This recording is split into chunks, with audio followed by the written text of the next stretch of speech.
and as a result of COVID-19, I got the news that they were initially going to not hold our graduation.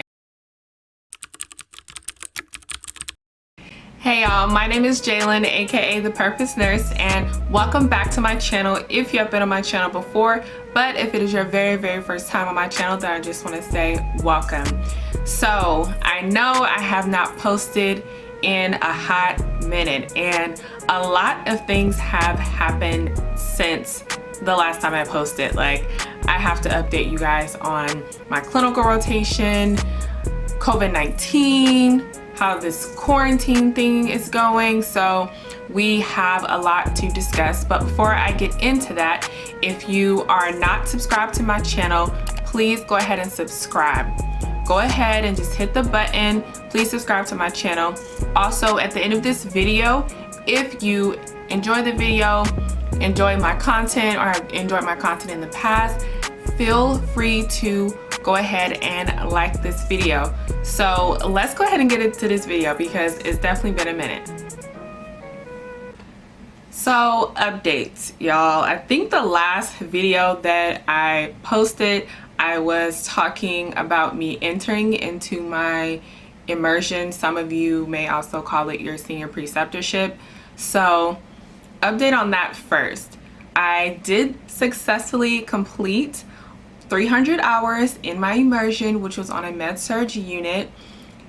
I did have some challenges. I did have to work on my time management and prioritization, but I really do feel like at the end of my immersion that I was so happy that I was on a med-surg unit.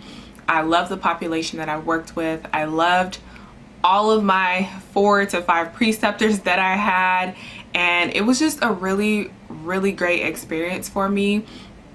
Something else I want to share with you all is that I did pray over my immersion. I did pray over my preceptors. I was definitely extremely nervous about going into my immersion, knowing that I was going to be fully functioning in the role of a nurse. And when I tell y'all, when you start anything like that, of course, like you have some degree of confidence, but obviously not a lot, right? Because you're literally functioning in the full role of a nurse with the exception of having a preceptor. But by the end of my immersion, I just felt really comfortable, and literally I never thought that I would say this, but after my med-surg immersion, I literally was like, you know what? I don't mind working on a med-surg unit if that had to be my first new grad position, because I really feel like it is a good base. I don't believe that everyone has a start from med-surg for sure, and I do still have a desire to do emergency nursing, and that is something that I'm definitely going to pursue for sure. But I just wanted to go ahead and put that out there and say that my immersion went well. I also had to do my quality improvement project. Update on that. So I don't know if I shared this in my last video. I might have shared it like very briefly, but we were required to do a quality improvement project on our specific unit. And the quality improvement that I chose to examine was patient mobilization.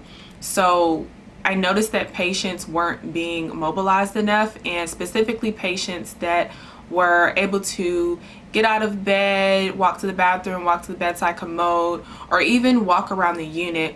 They weren't necessarily being mobilized enough, or they weren't necessarily being encouraged. And also in nursing, I don't know if some of you are familiar or not, but there is a saying that if you did not chart it, you did not do it. And so I also found when doing chart audits that these patients that were able to walk and move fine, they weren't having any type of charting done. When you looked in their daily cares, if they had gotten up or just did any type of movement, I noticed that it was being charted. So I did a pre-survey, did an intervention, and then a post-survey, and I basically just wanted to look at if my intervention that I utilized, which was a flyer, I wanted something simple, I wanted something that could easily integrate into the workflow of the nurses and the CNAs out here in California, they also call them care partners, because I know that not just on my unit, but on various units, if students are implementing all these quality improvement projects, the staff is getting burnt out from that, in addition to the committees and things like that that are already taking place on the unit, that they are already doing like other quality improvement projects in. So I wanted something small, I wanted something simple.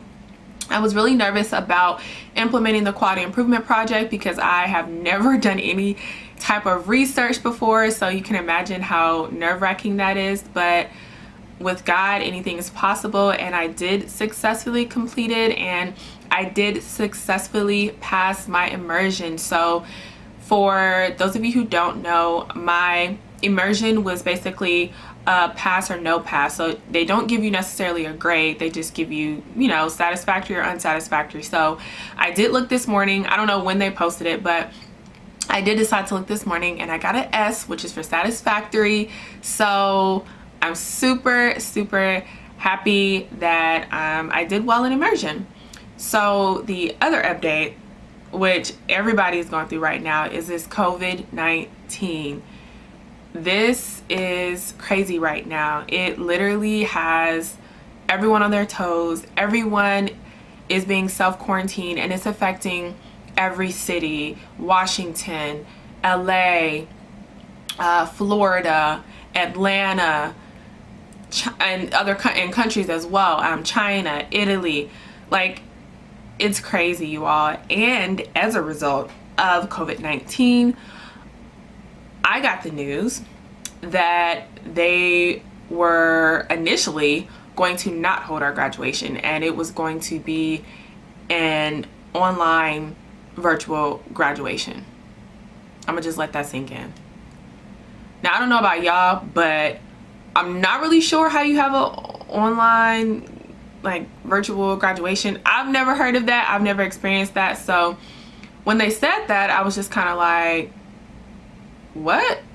The fact that they did not even consult with us, specifically the students in the School of Nursing, let's just say it was a big issue. So I want to say probably not even within 24 hours, a petition was started by a UCLA student that literally was petitioning us to still have our graduation, because typically graduation occurs in May or June. Well, for me specifically, it would occur in June. And the petition was basically stating, number one, that the school didn't even consult with the students or get the input from students. We had to hear this through an email. And number two, that who's to say that we will still be self-quarantined by June?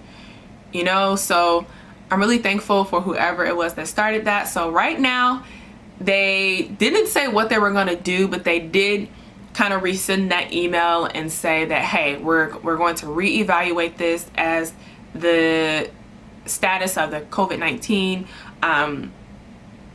goes throughout the months, and just kind of see what happens. And then they're going to get our input from the UCLA students and see how we want to tackle this matter. But the self-quarantining for me has been, I don't know, just different. Like, I'm sure it has been for everybody. I noticed that here in LA, some people are taking it seriously, some people are not. Some people are still out doing what they do, and some people are not. For me, it has been very different, just being in my room, but it has been very beneficial for me. And I actually think I'm going to make a separate video and discuss some things that I've been doing during my self-quarantining. And I think that we have to all understand that we need to, number one, wash our hands. Number two, get what we need from these grocery stores, because there's like no paper towels, no tissue, no cleaning products, things like that. But the one thing I noticed that was still on the shelves when I was going into grocery stores was hand soap. So it's like, you're grabbing this toilet tissue, you're grabbing paper towels, but why is there still hand soap on the shelf? I don't know. Everybody's different, but I just really feel like, number one, we need to take this seriously. Number two, this is a difficult time for some people because as again, you already know, non-essential staff are being let go, or they're not allowed to work until April 1st. And this has been very hard on the entire state of California, just everyone, the US, multiple countries. And when I literally heard about individuals not being able to work, the first thing I thought to myself was, my heart goes out to them, because I understand how no one was really prepared for this to happen, and a lot of people are in a state of panic. So for me particularly, I feel like it's a time to draw closer to God, spend more time with him, be in my Bible, and just read my scripture. But back to what I was saying, the first thing I thought of was nursing. It really made me realize how much of a great decision I made to, number one, go back to school for nursing, but realize what my purpose is and be able to pursue that, because healthcare professionals right now are really needed. And so I think at this point in time, a lot of people may, I don't want to say be reevaluating their life or their sources of income, but I feel like it really just puts things into perspective. Even for myself as a student, I'm not a nurse yet, so I have to think about my financial stability as well. But that's pretty much it I want to say in this video as it pertains to the COVID-19, because again, I'm going to film a separate video talking about how I am self-quarantining, how is it going, and things like that. But I think that might be about it for my updates. Oh, the last thing, which a lot of universities are doing, obviously we cannot be in crowds or in groups of more than 100 or 200.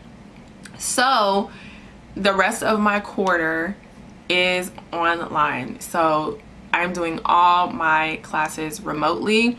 This is very different for me because I've only taken like 1 or 2 classes online, and while I'm not opposed to online courses, I just feel like for me, I like sitting in a classroom. But again, the only thing constant in life is change. And so I think during this time, again, it is a time for us to self-reflect. It is a time for us to really make use of our time, get ahead on some things, plan some things, schedule some things, check on our loved ones, talk to them, see how they're doing, and really just self-reflect and think about the months ahead and how everything is going to pan out, and just really be in prayer. If you guys are of faith, or if you guys believe in prayer, just be in prayer for not only our nation, but our healthcare providers, those individuals on the front lines, and just the progression of this COVID-19 virus. So if you enjoyed this video, please give it a thumbs up. Again, if you are not subscribed to my channel, please go ahead and subscribe now. But until next time, you all, be purposed and be blessed. Bye.